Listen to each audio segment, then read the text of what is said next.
بسم اللہ الرحمن الرحیم۔ السلام علیکم۔ شاہ کربلا قصے چینل میں تمام ویوز کو خوش آمدید کہتے ہیں۔ جنت کی کھجوریں۔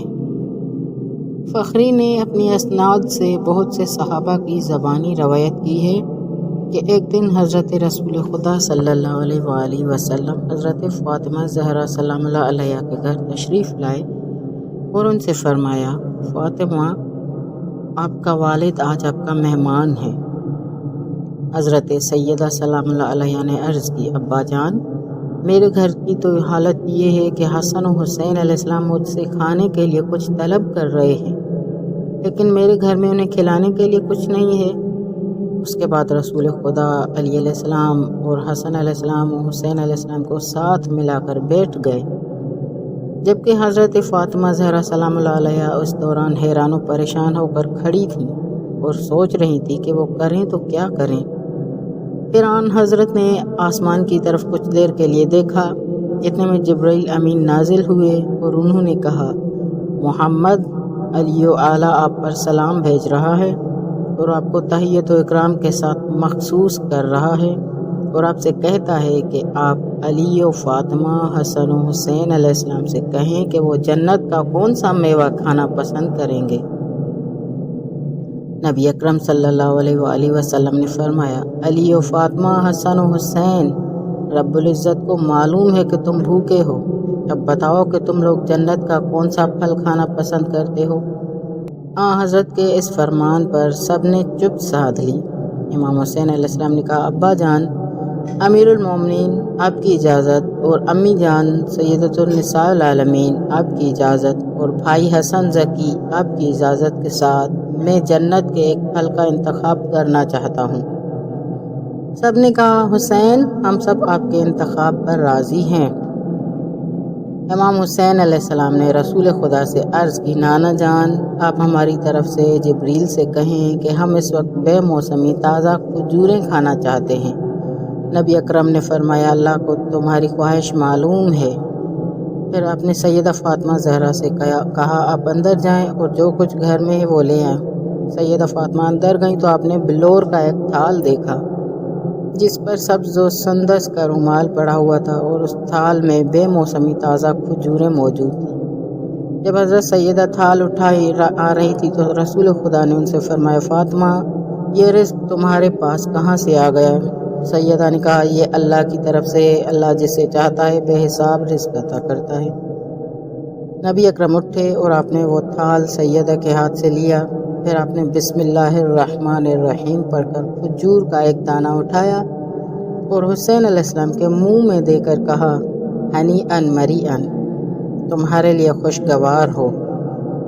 پھر آپ نے ایک اور دانہ اٹھا کر حسن علیہ السلام کے منہ میں دے کر کہا، ہنیئن مریئن، حسن، یہ تمہارے لیے خوشگوار ہو۔ پھر آپ نے تیسرا دانہ اٹھایا اور حضرت زہرا سلام اللہ علیہ کے منہ میں دیا اور فرمایا، ہنیئن مریئن، فاطمہ، یہ تمہارے لیے خوشگوار ہو۔ پھر آپ نے چوتھا دانہ اٹھا کر علی علیہ السلام کے منہ میں دیا اور فرمایا، علی ہنیئن مریئن، یہ تمہارے لیے خوشگوار ہو۔ حضرت نے پھر ایک اور دانہ اٹھا کر علی علیہ السلام کے منہ میں دیا اور فرمایا، ہنیئن مریئن، علی، یہ تمہارے لیے خوشگوار ہو۔ پھر حضرت نے تیسرا دانہ اٹھا کر علی کے منہ میں دیا اور فرمایا، ہنیئن مریئن، علی، یہ تمہارے لیے خوشگوار ہو۔ پھر حضرت نے اٹھ کر کھڑے ہو گئے اور بعد ازاں بیٹھ گئے اور سب نے مل کر جنت کی کھجوریں کھائیں۔ جب سب سیر ہو گئے تو حکم خداوندی سے وہ خوان آسمان کی طرف چلا گیا۔ حضرت سیدہ سلام اللہ علیہ نے کہا، ابا جان، آج میں نے آپ سے تعجب خیز امور مشاہدہ کیے۔ حضرت نے فرمایا، پیاری بیٹی، میں نے پہلا دانہ اٹھا کر حسین کے منہ میں دیا تو اس وقت مجھے جبرائیل و میکائیل کی آواز سنائی دی۔ وہ حسین سے کہہ رہے تھے کہ حسین، یہ تمہارے لیے خوشگوار ہو۔ چنانچہ میں نے بھی ان کے مذکورہ الفاظ سن کر حسین سے کہا تھا کہ حسین، یہ تمہارے لیے خوشگوار ہو۔ پھر میں نے دوسرا دانہ اٹھا کر حسن علیہ السلام کے منہ میں دیا تو اس وقت جبرائیل و میکائیل کی آواز سنائی، کہہ رہے تھے کہ حسن، یہ تمہارے لیے خوشگوار ہو۔ چنانچہ میں نے بھی وہ الفاظ سن کر حسن علیہ السلام سے کہا کہ حسن، یہ تمہارے لیے خوشگوار ہو۔ پھر میں نے تیسرا دانہ اٹھا کر آپ کے منہ میں دیا تو جنت کی حوریں آواز رہی تھی، خوش ہو کر کہہ رہی تھی کہ فاطمہ یہ تمہارے لیے خوشگوار ہو۔ چنانچہ میں نے بھی حوروں کی آواز سن کر وہی الفاظ دہرائے کہ فاطمہ یہ تمہارے لیے خوشگوار ہو۔ جب میں نے چوتھا دانہ اٹھا کر علی کے منہ میں دیا تو اس وقت حق تعالیٰ کی آواز سنی، وہ کہہ رہا تھا کہ علی یہ تمہارے لیے خوشگوار ہو۔ چنانچہ میں نے بھی اللہ کے الفاظ کو دہراتے ہوئے علی سے کہا تھا کہ علی یہ تمہارے لیے خوشگوار ہو۔ پھر میں نے ایک دانہ اور علی کے منہ میں دیا تو مجھے اللہ کی پھر آواز سنائی دی، وہ کہہ رہا تھا علی یہ تمہارے لیے خوشگوار ہو۔ چنانچہ میں نے بھی اللہ کے الفاظ کو دہراتے ہوئے علی سے کہا تھا کہ علی یہ تمہارے لیے خوشگوار ہو۔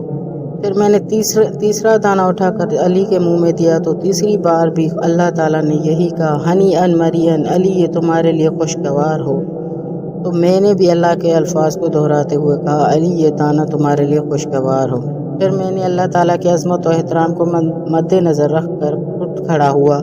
اس وقت مجھے اللہ تعالیٰ کی یہ آواز سنائی دی کہ محمد مجھے اپنی عزت و جلال کی قسم، اگر تو اپنے ہاتھ سے علی کے منہ میں قیامت کے دن تک بھی ایک کھجور کا دانہ دیتا رہا تو میں خدا کسی وقفے کے بغیر قیامت تک علی سے یہی کہتا رہوں گا کہ علی یہ تمہارے لیے خوشگوار ہو۔